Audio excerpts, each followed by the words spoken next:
Peta-Lynn Mann, then 12 years old, felt a flutter of excitement as she hopped into the truck on that sunny April afternoon in 1981. She had just gotten back to her house in Channel Point from boarding school in Darwin, 180 kilometers to the southwest.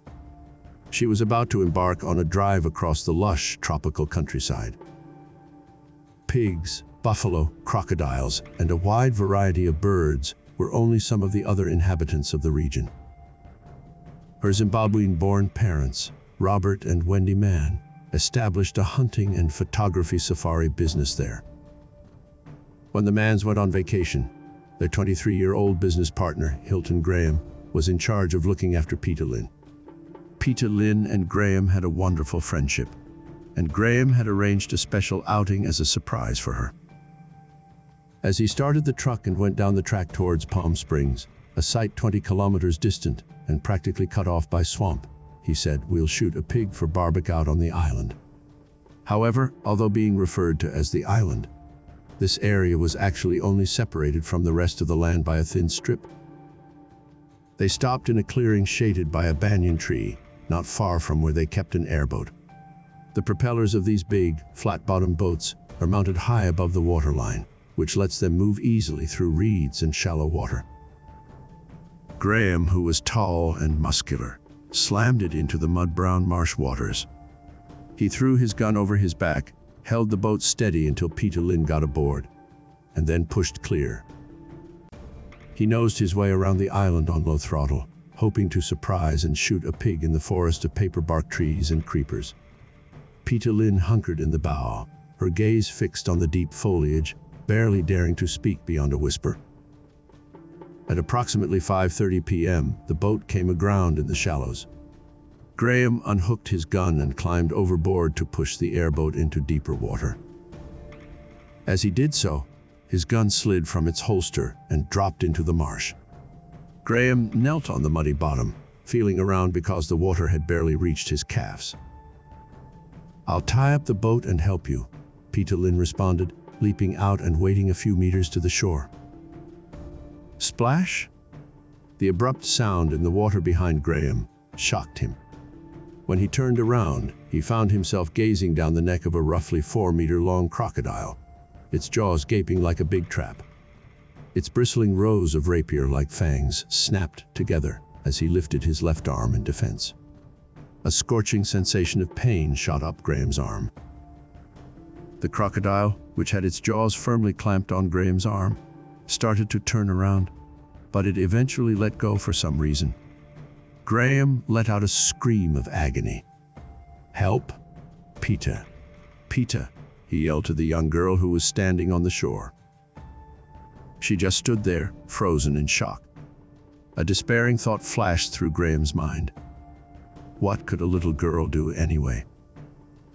Graham rose to his knees as the crocodile thrashed its tail violently. The reptile came at him from behind and attacked him again. Graham felt himself being tugged much more aggressively than previously as its teeth closed down on his right leg. His injured forearm bled profusely. He struggled to get a stable foothold in the mud. The crocodile would drag him down into deeper water unless he could grasp onto anything. He was aware that crocodiles roll over and over, often drowning their victim before shredding it to pieces. Graham could already feel the reptile's incredible might as his own feet slipped further away from the safety of the nearby bank. "Peta," he yelled, thrusting out his right arm. Peta-Lynn was no longer afraid. "Hang on, Hilton," she said as she waded back into the murky water. As she slithered through the mud, the water reached her knees. Then she stretched out and grasped his arms with both hands. She flexed her knees and yanked with all her power. It was like a tug-of-war, she thought, with Hilton as the rope, and he would die unless she anchored him. The crocodile was splashing the water with increasing ferocity as it moved further out into the deeper water. It refused to let go of Graham's leg, and Peta-Lynn suddenly became horrified when she realized that she was being pulled forward in little increments. At this point, the crocodile was pulling ahead and winning the tug-of-war. After what seemed like a very long time to Peta-Lynn, but was probably just a minute or two. The crocodile suddenly spun Graham round and round in a full circle under the water. Peta-Lynn was knocked off of her feet, and while she was still clutching onto Graham's arm, she was pulled beneath the water. She realized that if she did not keep fighting, the crocodile would easily be able to drown both of them. After regaining her balance, she looked for a place to plant her feet on the ground, dug them in further, and pulled with all of her strength once again. If she could just keep her grip on Hilton, the crocodile might let go for a moment, allowing her to pull him away from its jaws. Even when a savage pull from the crocodile once again drew Hilton's shoulders, neck, and eventually his face fully under the water, she maintained her grasp, even though the water had now risen over her waist.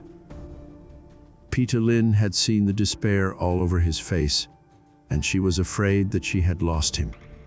But she gasped for breath and continued to pull.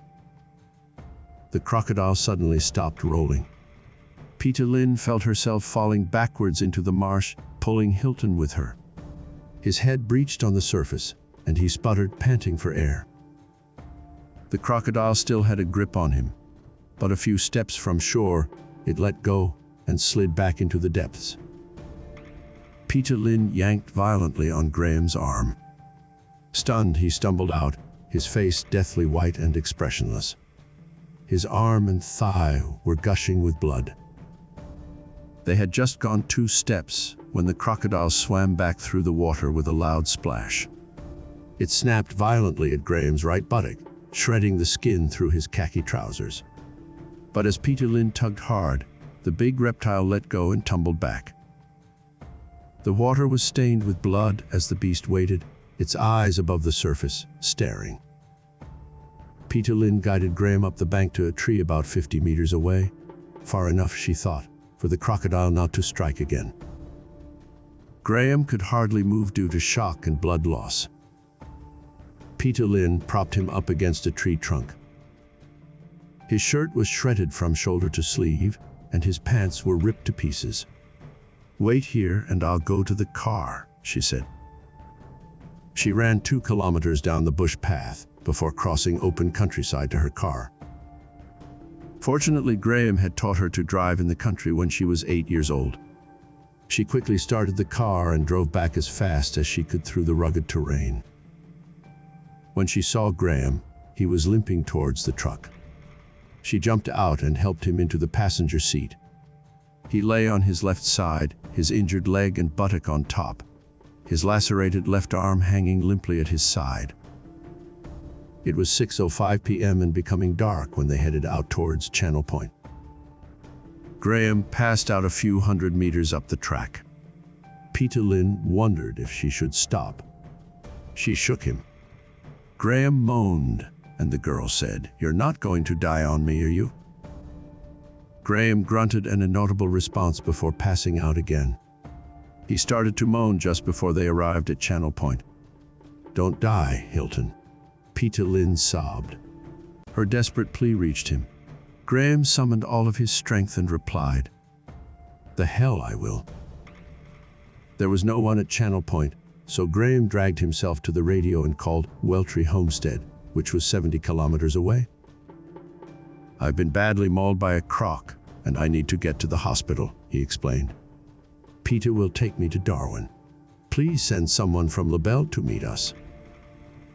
LaBelle Homestead, where his fiancée and her family lived, was only 30 kilometers away, but a hill prevented direct radio contact from Channel Point. Peta-Lynn went into the kitchen and took a tin of antiseptic powder from the family first aid kit. She then took a clean sheet from the linen closet. She liberally applied the powder to Graham's wounds before wrapping the sheet around him. She made the decision not to waste time bandaging his wounds. She needed to bring him to the hospital as soon as possible. They got back in the truck and drove to Darwin. Graham sagged in his seat, but his eyes were open. Every minute, she checked to see if he was still conscious. Her fear that he may die got the better of her, and every now and then she asked, "Are you still all right?" Graham would respond with a clipped, "Yeah." Peta-Lynn finally noticed lights in the distance. Graham's fiancée, June Ellen, and her brother Henry were in a truck, followed by another car. The cars met at 7:45. Graham was transferred to the other truck. Peta-Lynn stepped in with him, and they sped towards Darwin. They arrived at Darwin Hospital's emergency door shortly after 11. Graham was transported to the operating room and given 1,500 cubic centimeters of blood, as well as antibiotic, tetanus, and painkiller injections. His left forearm had 2 fractures that were fixed. Gaping wounds 25 centimeters long were cleansed, and dead tissue scraped from his thigh. The wounds were patched after a week, when it was obvious that infection had not taken hold. Peta-Lynn was a regular visitor to him in the hospital during the 2 weeks he stayed there. "She's a wonderful, brave little girl," Graham says. "She had read, and we had even talked, about how dangerous crocodiles could be. But when I was facing death, she risked her life to save me." Graham, who has now fully recovered but still bears scars, has often returned to the Palm Springs marsh, but has not searched for his missing weapon. He is aware that crocodiles are territorial. While he hasn't seen his toothy tormentor, Graham imagines that he is being watched as the airboat glides over the dark, still lake. On October 6, 1982, as her first official duty on the Royal Tour of Australia, Queen Elizabeth II gave Peta-Lynn the Royal Humane Society of Australasia's Clark Gold Medal for the country's most outstanding act of bravery in 1981, as described by the Society's secretary, Colin Bannister. Thank you for watching. If you thought this video was interesting, you may also like some of the other videos available on our channel.